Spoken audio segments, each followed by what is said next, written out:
Bom dia, turma. O nosso assunto é no livro de História, tá? Movimentos nativistas. Bora lá? É continuação dos assuntos anteriores, tá bom? O Brasil era colônia de Portugal. Então, quer dizer que Portugal que dominava, que mandava as coisas aqui no Brasil. Tudo era dominado, desde a extração do pau-brasil até a produção de cana-de-açúcar. Então, quem mandava em tudo era Portugal. Depois da descoberta do ouro e das pedras preciosas, esses produtos também passaram a ser controlados. Então, a gente viu que descobriram o ouro no assunto anterior, não, o antes do anterior, vamos dizer assim. A gente já viu que eles tinham descoberto o ouro, tá? Com o passar do tempo, o governo português passou a exigir cada vez maior quantidade de ouro e pedras preciosas. Se tinha ouro, eles queriam muito mais. Começou com o pau-brasil. Eles queriam mais e mais extração do pau-brasil, tanto que veio chegar a ser extinto, tá? Depois foi a produção de cana-de-açúcar, insistiram, porque Portugal sempre queria encher os cofres da coroa portuguesa. Queria encher de ouro, de pedras preciosas, do que tivesse, tá bom? Então, com isso, o sentimento de revolta foi dominando os brasileiros, que estavam cansados dos abusos e injustiças de Portugal. Por essa e outras razões, várias revoltas ocorreram em diferentes partes do Brasil. Além de ser em diferentes partes do Brasil, ocorreram em anos diferentes, tá? Não foram todos no mesmo período. Foi tudo no período colonial, mas foi em momentos, em anos diferentes, tá? Levaram 2, 10, 20 anos, um distante do outro. Mas houveram várias revoltas, e as principais delas são a Revolta de Beckman, que ocorreu no Maranhão em 1684. Os irmãos Manuel e Thomas Beckman eram os chefes, tá? Qual foi a causa? O desentendimento dos colonos. Os colonos eram pessoas que habitavam aqui na colônia. Com a Companhia de Comércio do Maranhão, criada por Portugal, pois esta estava tendo problemas com abastecimento na região e cobrava preços altíssimos por muitos produtos de péssima qualidade. Então, a companhia que era responsável por trazer os produtos para o Brasil, para o Maranhão no caso, trazia produtos ruins e caros, tá? Outro problema era a falta de mão de obra, pois Portugal havia feito um acordo com os colonos de mandar 500 escravos por ano ao Maranhão e não cumpriu. O resultado foi a escravização dos indígenas. Então, esse período, eles ainda estavam escravizando os índios, tá?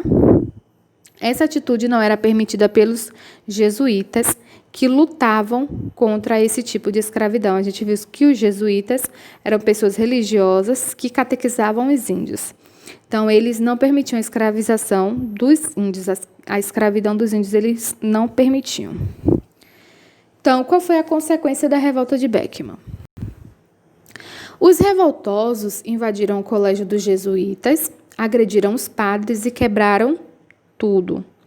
O mesmo fizeram a Companhia de Comércio. Então, a pessoa que era responsável por abastecer lá, no Maranhão, eles também tocaram fogo, quebraram tudo.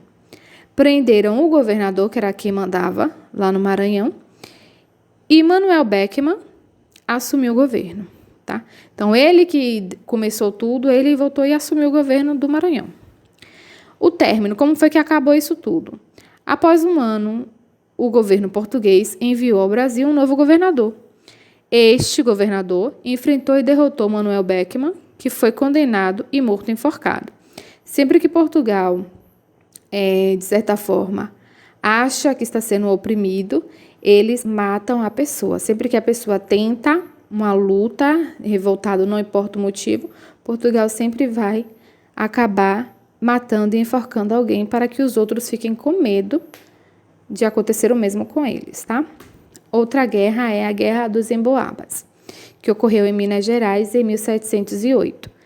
Quem era o chefe? Manuel Nunes Viana. Então, os bandeirantes paulistas, a gente já viu que eram expedições que faziam justamente no meio das florestas para procurar o que? Ouro. Então, eles acharam. Não foi os paulistas que acharam?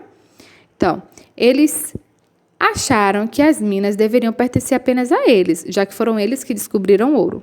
Mas cada dia era maior a quantidade de pessoas que vinham de fora para explorar o ouro. Então, eles acharam o ouro e se diziam ser o dono. Então, eles que deveriam explorar e ficar ricos. Só que pessoas vinham de fora, de outras regiões do Brasil, para também explorar o ouro. Com isso, os paulistas ficaram revoltados e passaram a chamar essas pessoas de emboabas, que significa o quê? Gente que vem de fora. Forasteiros. Ali está escrito errado, é gente que vem, não vende, tá? A consequência. O maior combate aconteceu num local que foi conhecido como Capão da Traição, porque os paulistas caíram em uma emboscada. Emboscada, para quem não conhece, é uma cilada, eles foram traídos. Preparada pelos emboabas. Então, os paulistas que se achavam dono do ouro caíram em uma cilada preparada pelos emboabas. E emboabas a gente já viu que eram pessoas que vinham de outras regiões para as minas à procura do ouro. Tá? Então, os emboabas prometeram deixá-los livres caso se rendessem. Foi o que os paulistas fizeram. Eles se renderam, mas logo depois que entregaram as armas, foram todos mortos pelos emboabas. Tá? Como foi que terminou isso tudo? O rei de Portugal decretou que os paulistas fossem expulsos da região e a coroa portuguesa ficasse com o direito de explorar as minas. Então, resumindo, nem dos emboabas, nem dos paulistas. O ouro ia direto para o bolso de Portugal. Tá? Outra revolta, outro movimento foi Guerra dos Mascates, que ocorreu no Pernambuco em 1770. Quem era chefe? Eram os senhores de engenhos olindenses contra os mascates recifenses. Aí ele já está falando que Olinda e Recife, tá? A causa. Olinda era a sede da capitania de Pernambuco, era como se fosse a capital da capitania. Seus habitantes, em grande maioria, eram ricos senhores de engenho. O Recife era habitada por comerciantes portugueses, que eram chamados de mascates. Os mascates de lá de Recife solicitaram ao rei a elevação de Recife à categoria de vila. Recife, eles pediram para Recife, que era simplesinha, se tornar uma vila.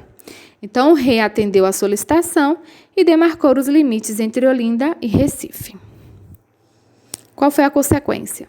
Os olindenses, que eram os senhores de engenho, sentiram-se prejudicados com a demarcação dos limites, revoltados, invadiram Recife, lançaram a ideia de um governo independente e quebraram Pelourinho. Pelourinho lá é um símbolo de autoridade e poder. Era um local. O término. Como foi que terminou isso tudo?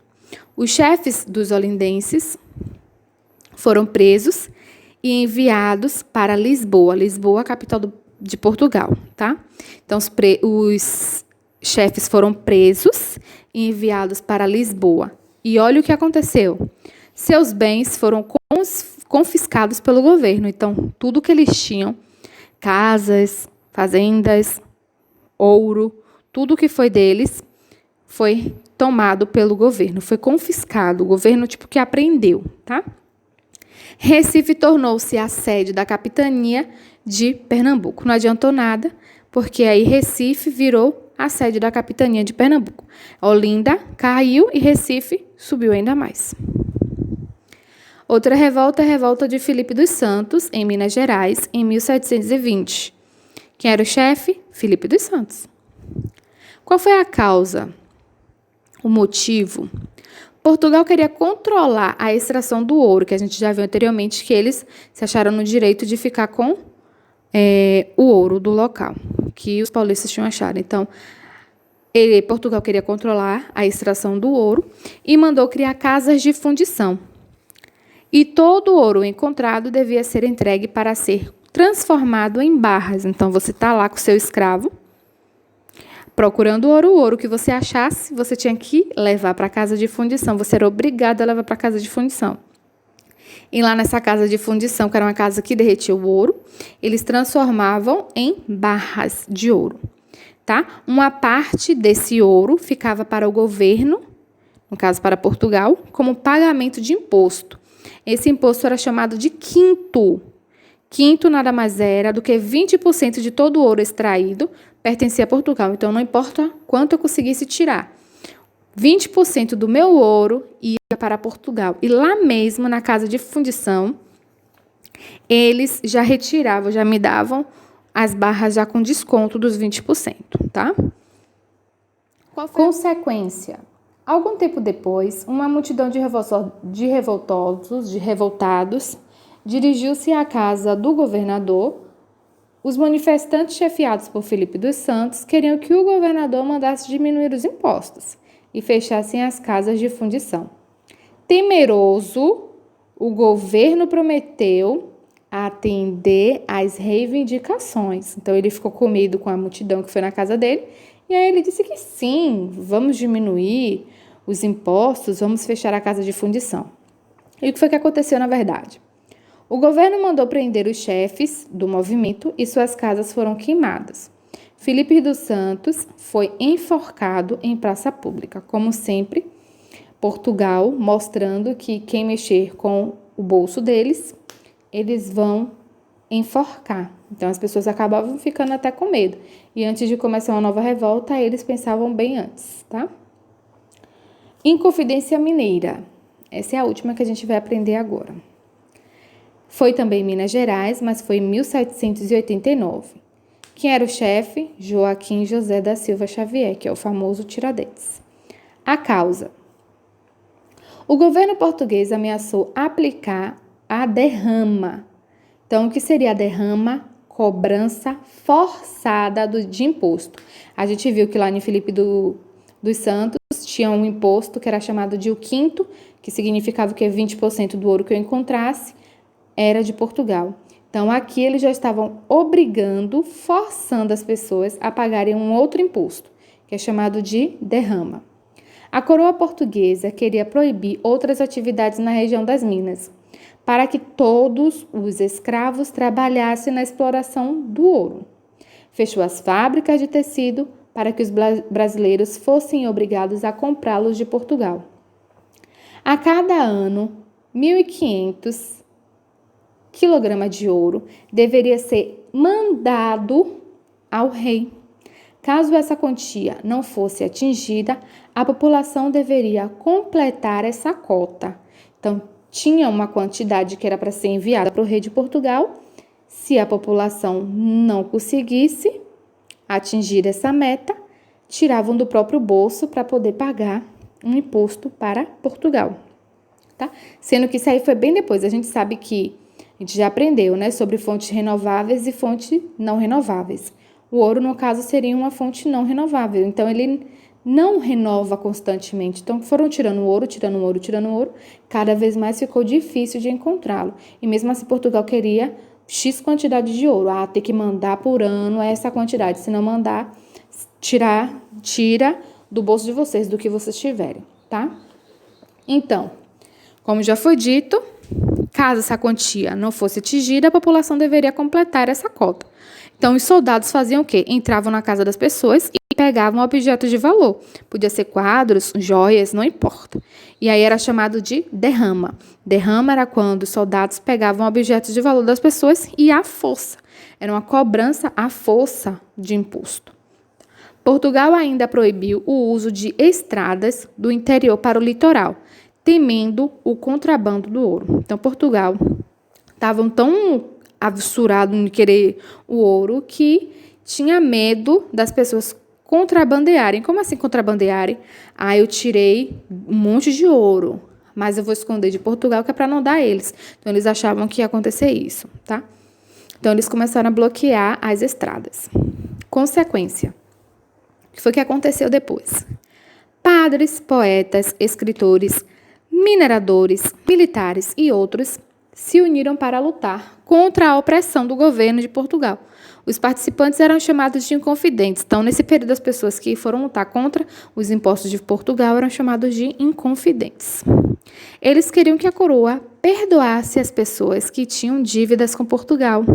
Porque como ela não pagava, não conseguia o ouro, não tinha como pagar o imposto, criava-se uma dívida. Então, eles queriam que as dívidas fossem perdoadas. Que também Portugal criasse universidades, que acabasse com os impostos, as cobranças na mineração e construísse fábricas. Os radicais queriam a proclamação da República, separando-se de Portugal. Entretanto, não queriam acabar com a escravidão, pois era um movimento elitista. Então, a escravidão para eles era importante, tinha que ter escravos para trabalhar. Os planos dos Inconfidentes foram denunciados. Então, eles tinham um plano, eles iam fazer uma revolução, só que uma das pessoas que faziam parte denunciou eles, que era chamado de Joaquim Silveiro dos Reis, tá?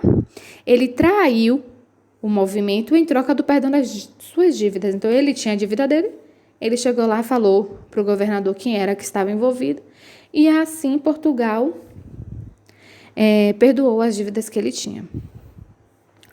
Como foi que terminou essa Inconfidência Mineira? O governador mandou prender os inconfidentes. Alguns foram expulsos do Brasil e outros condenados à prisão perpétua. E Joaquim José da Silva Xavier, que era o Tiradentes, foi condenado e enforcado no dia 21 de abril de 1792, no Rio de Janeiro. Então, a gente viu que esse movimento era um movimento de pessoas que tinham, de certa forma, grana, eram pessoas ricas. E o mais pobrezinho, o mais simplesinho, foi enforcado, enquanto os outros só foram expulsos. Alguns foram condenados à prisão perpétua. Prisão perpétua, para quem não sabe, é você ficar preso até você morrer. Você não vai sair de lá para nada. E somente Joaquim José da Silva Xavier, que é Tiradentes, que foi enforcado. E quando ele foi enforcado, ele ficou exposto em postes, tá? Bora lá? Tiradentes, o mártir da Inconfidência Mineira. Como vimos, as pessoas que participavam do movimento Os Inconfidentes eram brasileiros idealistas e cultos, pertencentes às classes abastadas, que eram classes ricas, que tinham o apoio de padres militares. Entre os Inconfidentes estava um homem simples, do povo, chamado Joaquim José da Silva Xavier, apelidado de Tiradentes. Tiradentes recebeu esse nome por ter aprendido com seu tio, que era dentista, o ofício de tirar os dentes. Exercia também as profissões de mascate, garimpeiro, alfares de cavalaria. Quando o movimento foi denunciado por Joaquim Silveiro dos Reis ao governador de Minas Gerais, que era o Visconde de Barbacena, este ordenou que prendessem os revolucionários. Porém, Tiradentes foi condenado à forca. Seu corpo foi esquartejado é quando é cortado, e colocado em postos como exemplo do que aconteceria com qualquer um que tramasse contra Portugal.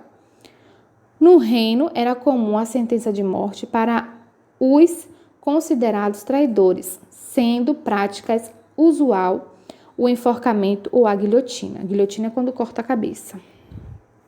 Pela sua bravura de lutar e morrer pela pátria, nós brasileiros consideramos Tiradentes o mártir, quer dizer que ele é o símbolo da Inconfidência Mineira. Tá? Uma curiosidade, observe ali aquela triângulo, é uma bandeira, tá? A atual bandeira de Minas Gerais é baseada na bandeira que seria adotada após a Inconfidência Mineira e a independência do Brasil. Ela carrega o lema dos Inconfidentes, que seria liberdade além que tardia. Tá em latim ali em cima. Nossa atividade é no livro de História, 52, 53 e 54. Bom estudo!